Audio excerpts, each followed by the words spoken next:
There is only one division in all of football that has two teams with double-digit wins, and it's the NFC North. The Detroit Lions are 12-1, and they are without a doubt one of the best teams in football. They went to the NFC Championship game in 2023, and the expectations for that team heading into 2024 was very much Super Bowl or bust. And they have positioned themselves to go to the first Super Bowl in franchise history based on the first 13 games. The other team is one you may not have expected, and it's the Minnesota Vikings. If you would have said heading into the season that Sam Darnold would be playing at an MVP level and that the Vikings would be 11-2 through the first 13 games, you would have been laughed at, as nobody would have believed it. Not even the most loyal diehard Vikings fans. The Green Bay Packers, who went to the divisional round of the playoffs last year, are 9-4, and despite being a few games back in the division, they are a very good team too, and I don't think anyone would be surprised if they went to the Super Bowl. Now, the Bears are 4-9 and are unfortunately coming off of a 38-13 loss to the 49ers,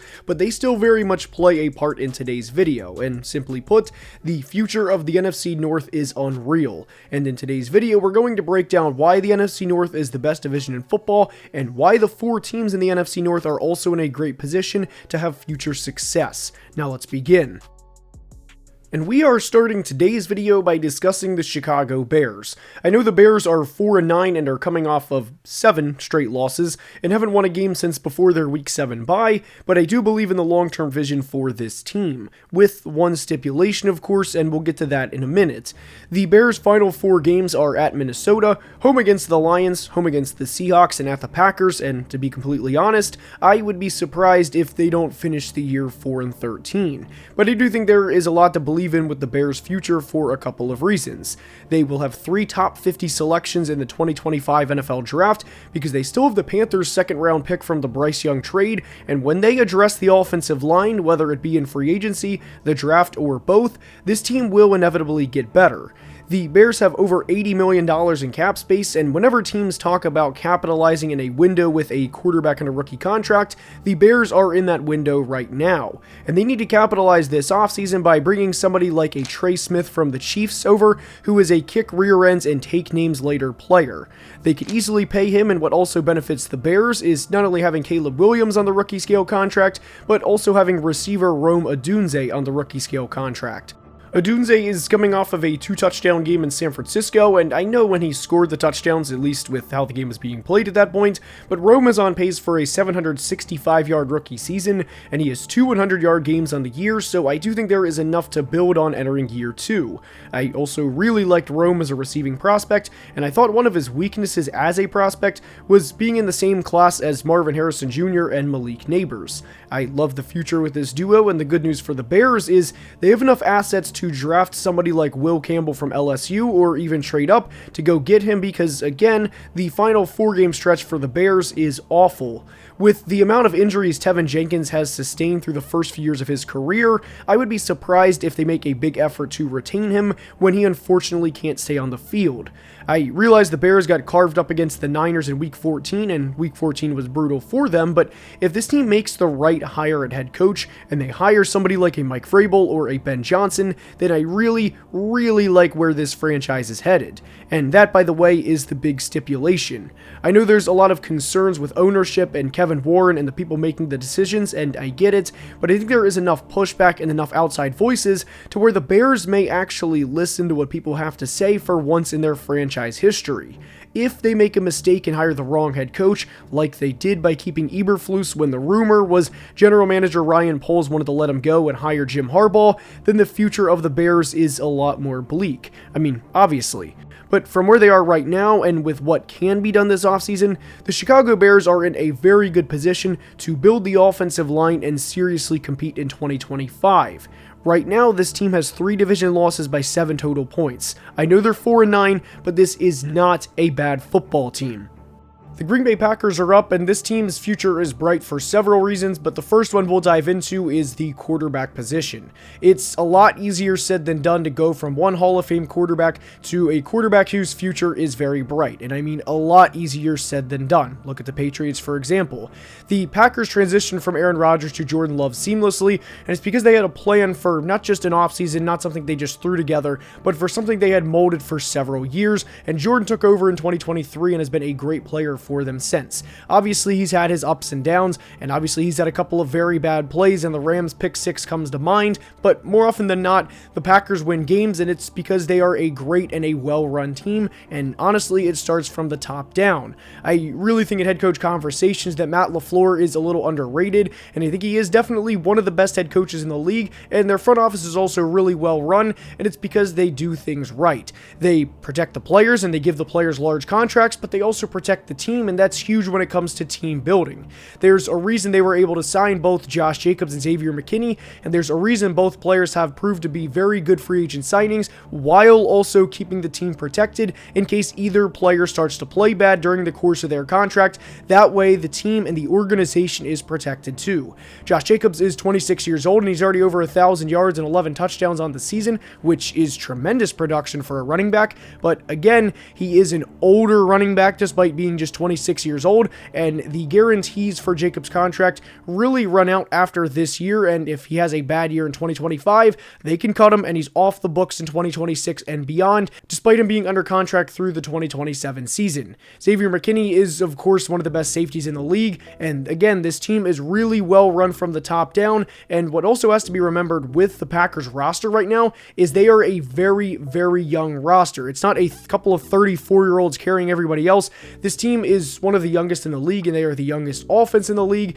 and I know Jordan Love is technically a veteran at this point because he was drafted all the way back in 2020, but he turned 22 years old in November of his rookie season, and he's only about 9 months younger than Josh Jacobs, and he's really only a year or 2 years at most older than guys like Tucker Kraft, Jaden Reed, Dontavian Wicks, Romeo Doubs, and you get the point. And I also think Tucker Kraft is on his way to being one of the best tight ends in the league, and when people talk about the next generation of tight ends, rightfully so, they talk about Brock Bowers from the Raiders as he is having a tremendous rookie season, and honestly an all-time generational rookie season at the tight end position. But I think Tucker Kraft is a very, very good player, and we've really started to see him come out of his shell over the past couple of weeks, and I wouldn't doubt that he has double-digit touchdowns in 2024. One of the biggest recipes for success in the NFL is having a good head coach, quarterback, and owner, and obviously the Packers' ownership situation is different than the other 31 other NFL teams, but they have all three down, and there's a reason they are successful year in and year out. Their defense is also much improved from 2023, due in large part to the change of defensive coordinator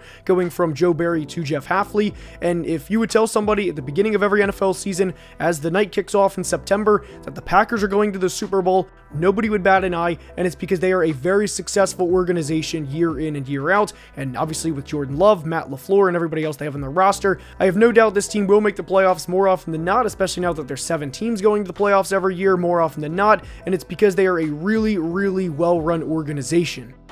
The Detroit Lions are obvious as to why they have a great future. They have absolutely nailed the NFL draft over the past few years, and the 2024 Lions are a shining example as to why teams build through the draft. It goes back to 2021 when a tackle prospect from Oregon fell to the number 7 pick by the name of Penei Sewell. For any fantasy players, I know the Lions have several great skill position players like Jahmyr Gibbs, David Montgomery, Amon-Ra St. Brown, Sam Laporta, and Jamison Williams, but those guys having the years they're having, it all starts up front. Penei is a tone setter in the trenches, and he has not allowed a sack in all of 2024, and sometimes people wonder about how the quote-unquote generational prospects do once they get to the NFL, and Penei has more than lived up to the hype. Sewell is already a multiple-time Pro Bowler and was a first-team All-Pro in 2023, and while the NFL hasn't announced the Pro Bowl list for 2024 yet, I will say Penei is going to be a Pro Bowler this year too, and I would be surprised if he's not at minimum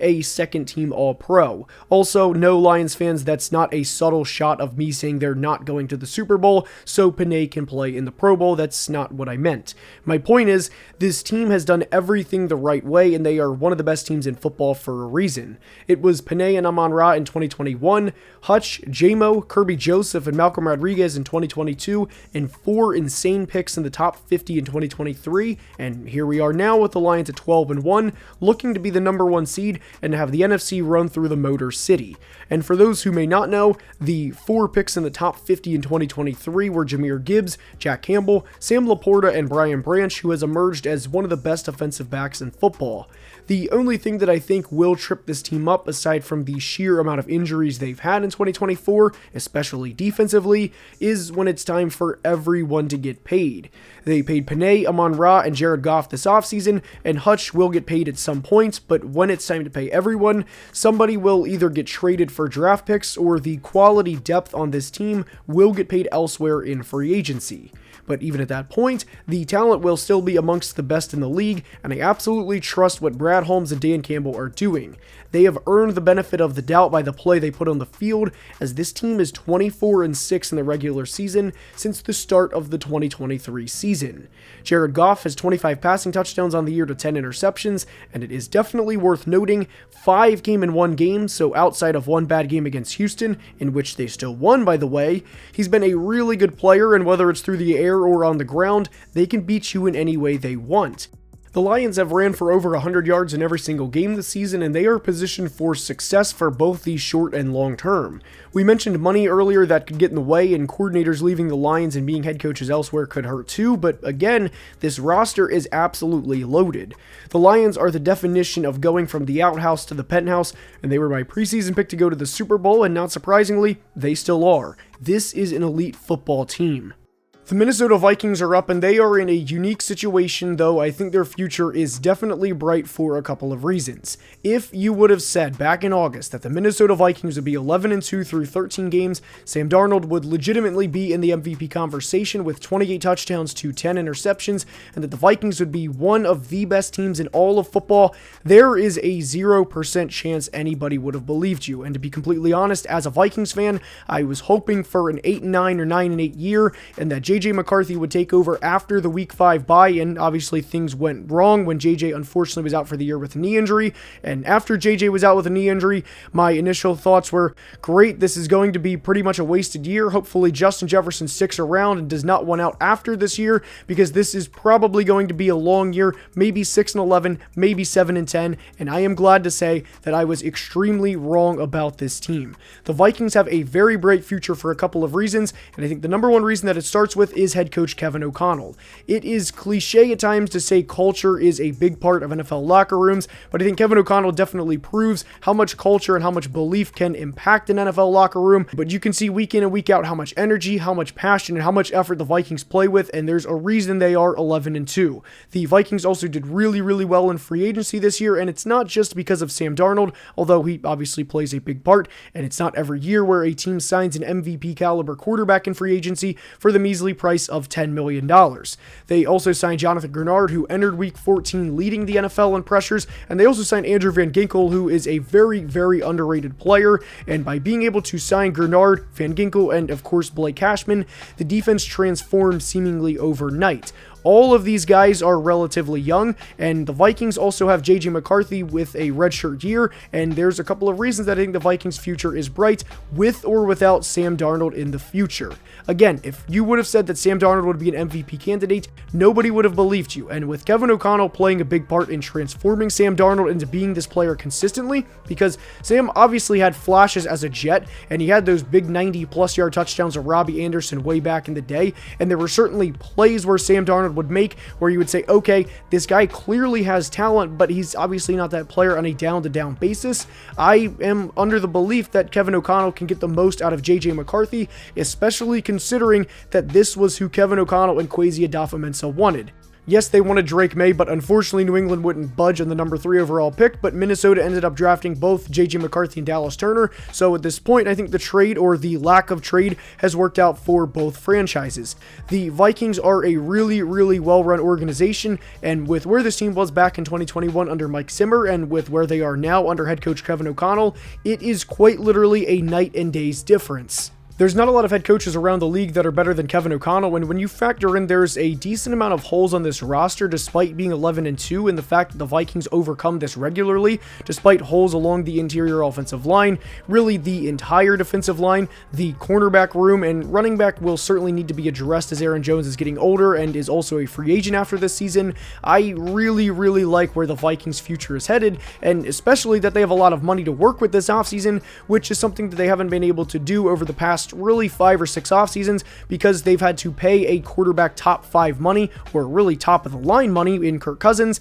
and now that they don't have to pay Kirk Cousins, yes, they're going to have to make a decision on Sam Darnold, but even if they choose to let Sam Darnold leave and he goes and gets 45 or 50 million elsewhere, they have a backup plan in JJ McCarthy, who again I think will prove to be a good quarterback, especially under the guidance of Kevin O'Connell. The point is, the Vikings are probably going to have a lot of money to work with if they don't pay Sam Darnold. Now, if they end up going far in the playoffs this year, then that's a completely different conversation, because if they go to at least the conference championship game, then I think Sam Darnold would probably get at least a franchise tag, and that's the conversation down the line. But the point is, the Vikings' future is incredibly bright, and I really like where this team is headed. I hope you enjoyed today's video, and if you did, please like and subscribe, as only about 41% of people watching are subscribed, and we're closing in on 175k subs. As you guys can tell, the voice is definitely better than where it was Sunday. Shout out to the people that commented that I sounded like Badger from Breaking Bad. Great reference, and I couldn't unhear it once I heard it. So I appreciate you guys watching, appreciate you guys sticking with me through the Week 14 recap,